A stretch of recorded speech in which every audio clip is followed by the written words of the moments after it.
Vasanth TV ரசிகர்களுக்கு வணக்கம். இன்னைக்கு நம்முடைய தெரிந்து கொள்வோம் நிகழ்ச்சியில தெரியாத பல விஷயங்களை தெரிஞ்சுப்போம்.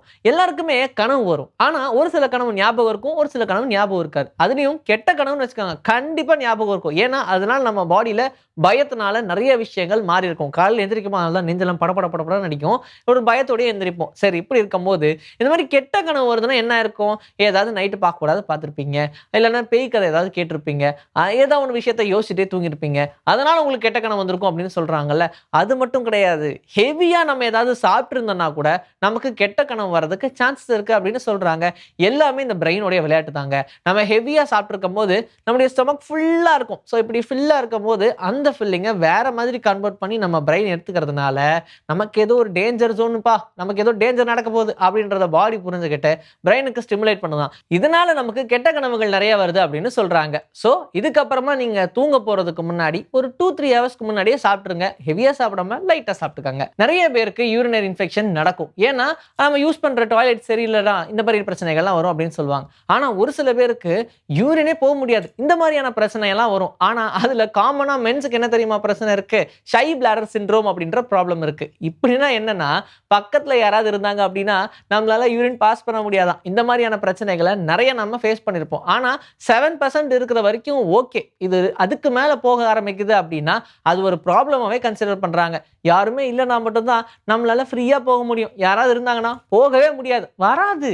இப்ப நான் சொல்லப் போற விஷயத்த கேட்டு நீங்களே ஷாக் ஆவீங்க. ஏன்னா இத தெரிஞ்சதுக்கு அப்புறம் நானே ஷாக் ஆனேன். இப்ப கல்யாணம் ஆன பசங்க, கல்யாணம் ஆகாத பசங்க. இவங்க 2 பேர்ல யார் அதிகமா உயிர் வாழ்வாங்கன்னு நீங்க நினைக்கிறீங்க? கல்யாணம் ஆனவங்க தான் அதிகமா உயிர் வாழ்றாங்களாம். கல்யாணம் ஆகாதவங்களுக்கு 10 வருஷம் ஆயுசு கம்மியா இருக்கு அப்படின்னு சொல்றாங்க. ஒண்ணுமே புரியல. மேபி இது ரிவர்ஸ் ஆயிருக்கலாம். ஆனா அது உண்மையா இருக்கிறதுக்கு சான்ஸ் இல்ல அப்படின்ற மாதிரி நீங்களும் நினைக்கிறீங்கல்ல?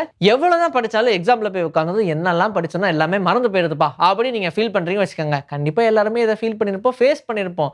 ஆனா அது எல்லாத்துக்கும் ஒரு சிம்பிளான ரெமெடி சொல்றாங்க. சாக்லேட் சாப்பிடுங்க அப்படின்னு சொல்றாங்க. இது டார்க் சாக்லேட்டா சாப்பிடணும், நார்மல் சாக்லேட் இல்ல. டார்க் சாக்லேட் நம்ம சாப்பிட்டு அப்ப படிக்க ஆரம்பிச்சோம் அப்படின்னா நம்மளுடைய பிரெயின்ல ஸ்டிமுலேஷன் ரொம்ப அதிகமா இருக்குமா. ஸோ அதனால எப்பல்லாம் நீங்க ரொம்ப இம்பார்ட்டன்ட்டா படிக்கிறீங்களோ, அது உங்க மனசுல நல்லா ஆழமா பதியணும்னு நினைக்கிறீங்களோ, அப்பல்லாம் நீங்க நல்லா டார்க் சாக்லேட்ட சாப்பிட்டுட்டு அப்புறமா படிங்க. இந்த மேட்டர் உங்க பேரண்ட்ஸ் கிட்ட சொல்லுங்க. கண்டிப்பா நல்லா அப்ரிஷியேட் பண்ணி சாக்லேட் வாங்கி குடுப்பாங்க. பொல்யூஷன்ல நம்மள அஃபெக்ட் பண்ணுது அப்படின்னு சொன்னா நம்ம யாருமே கேட்க மாட்டேன்றோம். ஆனா இந்த ஸ்மோக்ன்ற ஒரு விஷயம் இருக்கு இல்லையா?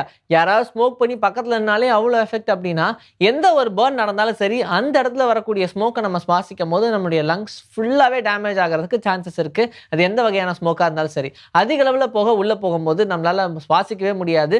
நமக்கு தேவையான ஆக்ஸிஜன் எதுவுமே கிடைக்காது. இப்படி நிறைய இன்சிடென்ட் நடந்திருக்கு. முன்னாடிலாம் அந்த பாம் பிளாஸ்ட் நடக்கும்போது கூட, அந்த பாம் பிளாஸ்ட்டால இறந்தவங்கள விட ஸ்மோக்னால மூச்சு விட முடியாம இறந்தவங்க தான் ரொம்ப அதிகம் அப்படின்ற மாதிரிலாம் நம்ம நிறைய ஆர்டிக்கல படிச்சிருக்கோம். அதனால முடிஞ்ச அளவுக்கு புகமூட்டமா இருக்கிறத அவாய்ட் பண்ணிக்கோங்க. வீட்ல நம்ம சாம்பிராணி போடுறோம் அப்படின்னாலும் எல்லா விண்டோஸும் ஓப்பன் பண்ண வச்சதுக்கு அப்புறமா தான் நம்ம சாம்பிராணியே போட ஆரம்பிக்கணும். அதிகமான புகையை சுவாசிக்கவே கூடாது. இன்னைக்கு நம்மளுடைய தெரிந்து கொள்வோம் நிகழ்ச்சியில தெரியாத பல விஷயங்களை தெரிஞ்சுக்கிட்டோம். இதே மாதிரி அடுத்த எபிசோட்ல உங்களை நான் வந்து சந்திக்கிறேன். Until then, this is bye from Vijayashree. Take care.